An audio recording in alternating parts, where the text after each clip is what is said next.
All right, the 1870s. We get a sudden change in the silhouette. Wow, that is different. Growing urbanization, the end of the Civil War, and a sense of modernity saw the silhouette change to one that was more practical. The emphasis pushed to the back. With this, it's called a soft bustle. A soft bustle. Hey, this is modern. This isn't so restrictive, is it?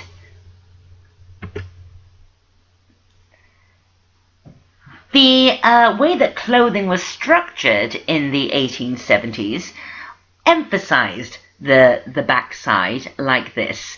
So you'd have your soft bustle underneath, but then look at this. It's like a peplum at the back. It's a bustle.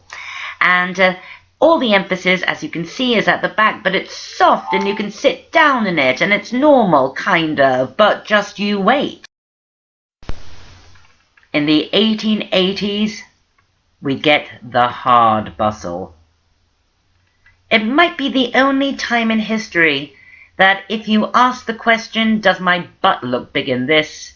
And the answer was yes, you'd be happy. Look at this, and this, and this. And this is a hard bustle. It was concertinaed, so when you sat down it folded in on itself, but you can see it is made with metal. It was not light, and it was very strange. I rather like this silhouette. I have no idea why, but I like the 1880s. I think this is kind of pretty. The bustle, the hard bustle. And there were varieties of hard bustle. And here is a picture of a lady looking very cute in a hard bustle. Do you like this? There have been many theories regarding the popularity of the bustle, ranging from African imperialism to sexuality, and from abolition to industrial design. And for your 19th century assignment, you are to do some independent research and investigate and write a 2-page paper on the various theories that explain the bustle, defending or refuting them. Alternatively, you may make a case for your own theory as to why the bustle was so popular in the 1870s and 80s. And if you're going to go this route, remember always that fashion is not an island, it's a response. And so I want to see some good evidence as to why you've come up with your own theory. We are still bustling along. Here are some recent fashion images inspired by the bustle. I really kind of like this jacket on the right. I think that's Betsey Johnson, which has a lovely soft bustle effect at the back. Headwear during this era, the bonnet was replaced with small hats that were either high at the front and or tilted forward to help balance out this silhouette, like this. I think that's so pretty, don't you? And here is a photograph of a lady from the 1880s wearing one of these small, pretty, decorated hats. By the middle of the 19th century, fashion starts working the way that we know it today. With fashion magazines like Harpers Bazaar. This is the cover of, I think, the very first Harpers Bazaar. And this idea of haute couture. Meet Charles Frederick Worth. He really was the first fashion designer in the way that we understand it today. He was operating for a very long time, from the 1860s all the way through to the beginning of the 20th century.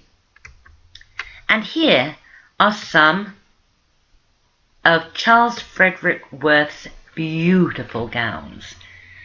So why was he different to, I don't know, Rose Bertin? Remember Marie Antoinette's dressmaker? Well, Charles Frederick Worth had collections. He did fashion the way that designers today do. He was the first designer to use real-life human models, mannequins. He was the first designer to do collections. So he would do a collection modeled by real-life people, fashion models, and then, just as haute couture works today, people would view his collection and choose the dresses that they want that would be tailored to their size. He was also, I think, the very first person to have their designs knocked off, just the way designers today have their designs knocked off. So he really was the first fashion designer in the way that we understand fashion design today. He started the system, if you will. So he's an extremely important person for you to know about. Just a little note, the Belle Epoque, the period from 1870 to 1914, the start of World War II, is known as La Belle Epoque in Paris, the beautiful age, as it was an era marked by art, impressionism, etc., entertainment, the Moulin Rouge, the can-can, and when the working class could finally partake of some of the fun, cafes, bars, picnics, usually reserved for the middle and upper classes. The Belle Epoque, I just want you to be very aware of this term and this age and what it means. Back to America. We're getting towards the end of the century now, and here are some of the men who built America. This is a still from PBS or History Channel documentary series that came out recently on the men who built America. It was in the last part, the last quarter of the 19th century, that America started to lay the groundwork, sow the seeds of becoming the world superpower that it would become in the following century.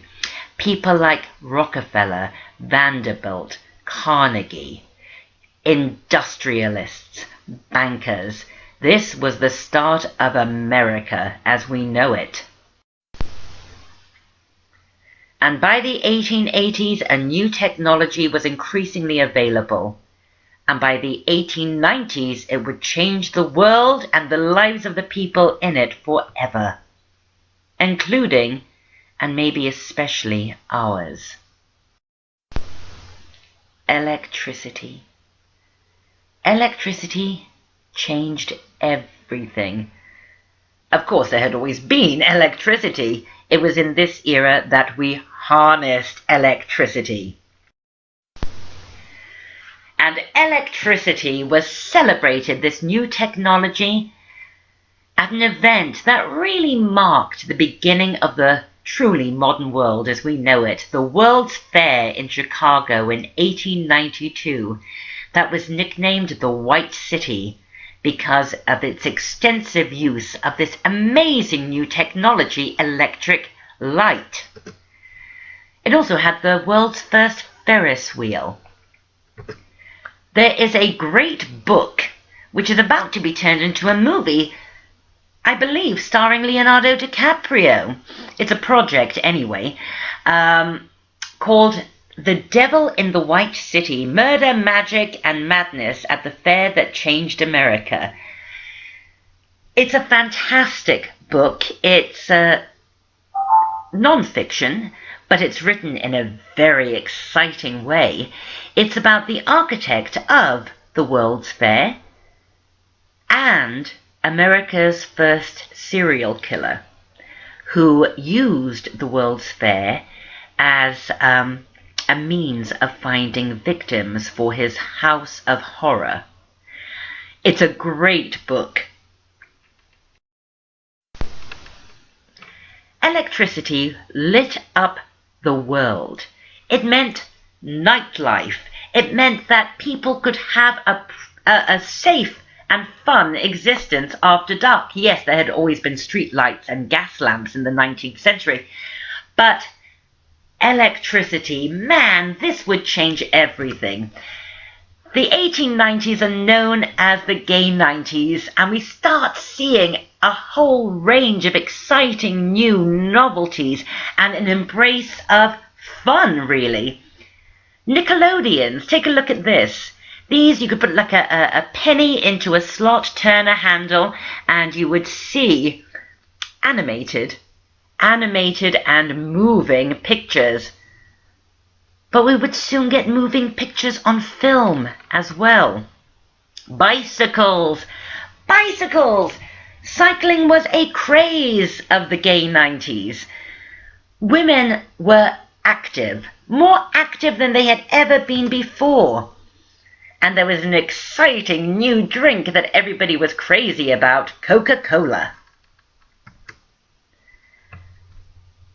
I just mentioned that women were more active. I love this picture.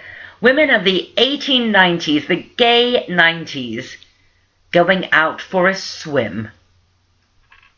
A swim! Oh my goodness. We saw the first electric streetcars. This meant that people could get around town. Everybody could get around town. You didn't need to own a horse and carriage. This new electric world impacted fashion quite directly. Take a look at this.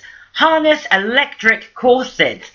The 1890s was all about novelty. Well, gimmicks were everywhere. And yes, women did wear corsets, but generally not electric ones. That sounds like an electric shock just waiting to happen, doesn't it? Yet the extreme corsetry that we think about really happened at the turn of the 20th century and the 1910s, so we will look at extreme corsetry then. Fashion in the 1890s responded to this exciting new world with a totally new silhouette. Brace yourselves. This one. Wow! This increasingly active and novelty-filled world meant that women needed to be more mobile, so bustles disappeared in lieu of a more practical A-line skirt, like this one here. But look at that big, puffy, ridiculous sleeve. It is called a LegofMutton sleeve. The same idea as the gigot sleeve, gigot d'agneau. But it's not in French. LegofMutton. This really implies that this is turning into an American world. And to remind you that this is a LegofMutton. So, we understand why skirts became more practical, but why this massive LegofMutton sleeve? Here it is on a sweater. Well, from the 1830s onwards, fashion equaled volume, didn't it? The more fashionable you were, the more volume you had somewhere. In the 1830s, it was in those huge gigot sleeves and that massive wide shoulder. In the 1850s and 60s, volume with the big hoop skirts, the caged crinolines and the elliptical crinoline. In the 1870s and 80s, volume with the big bustle. So I think that in the 1890s, women had to feel they had volume somewhere in order to feel fashionable. And because they were so active compared to how they had been, volume was no good on the lower half of the body, but on the upper half it could work. But also, is this sleeve shape reminiscent of something else we just discussed, something that obsessed the 1890s and changed everybody's lives? An electric light bulb. The LegofMutton sleeve is light bulb shaped, isn't it? Fashion is never an island. It's always a response. Always!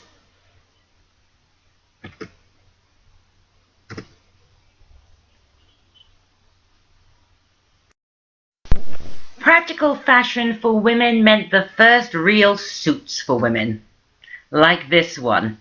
Of course, with the LegofMutton sleeve. It was everywhere. It was ubiquitous. You had to have a LegofMutton sleeve. Look at this suit. And this one. I think she might be the cutest girl we've looked at yet in this course. I love this outfit and she looks so stylish. These blouses that are shown here are known as shirtwaists. And they were extremely popular in the 1890s, but they would peak in the 1900s and 1910s. So we'll look at the phenomenon of the shirtwaist then. But just check out these suits. I think they're great. Because of this active world, we see the first active wear. I mentioned earlier that cycling was the hot novelty. Everybody was cycling. The bicycle was the big thing. The bicycle in the 1890s was sort of the iPhone of today. Everybody had to have a bike. And look at the way she is dressed. She is wearing what is now known as bloomers in honor of Emily Bloomer of a few decades earlier. And then the word bloomers would be used for your pantalettes. And here is a great cycling outfit, a museum piece.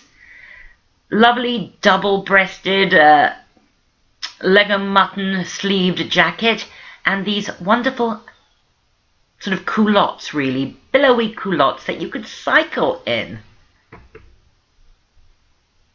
And swimwear, proper swimwear.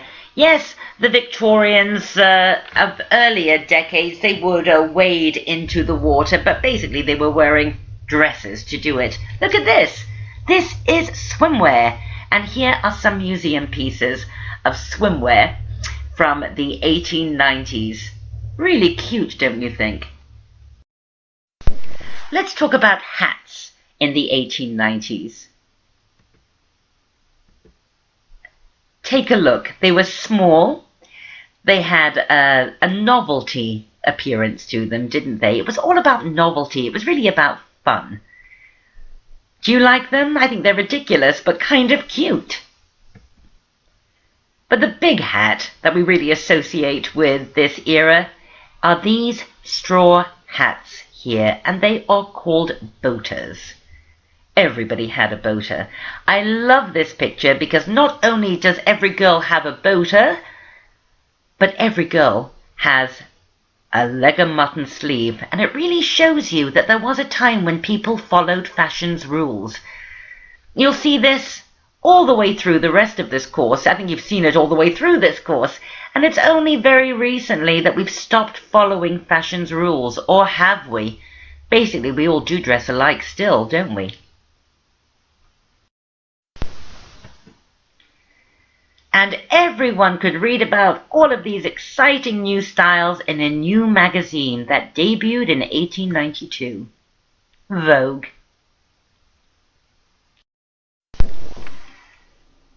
The gay 90s live on, at least on the runway. Here are some recent fashion images that speak to the 1890s and that ludicrous but ludicrously fun LegofMutton sleeve. Let's just take a second to look at men in the 1890s, and you can see we have a very sober look here, but we also see the frock coat and something called the ditto suit. See the guy in the stripes? A ditto suit is when the jacket and the pants are made out of the same fabric, like here. This is a completely contemporary suit, isn't it? You could wear this today. There was a trend in the 1890s and going into the first part of the 20th century to button your jacket at the very top and then leave it loose, like this guy is doing here. And you see he has his waistcoat, he has his pocket watch, he has his tie. Really, this is Charles II's court rules, isn't it? Pants, jacket, shirt, tie, vest. That's all a man needs. But of course, it was a time of novelty, the 1890s, and there was a novelty item for men that they loved. Striped blazers like this. The 19th century. It was the best of times, it was the worst of times. I think you can understand why I chose that quote to start this lecture. But I think it ended on something of a high note. Well, love it or hate it, the 19th century changed the world. It started in a carriage and ended in a car. Oh my God, what change! The world changed so quickly in the 19th century, and as you saw, fashion responded.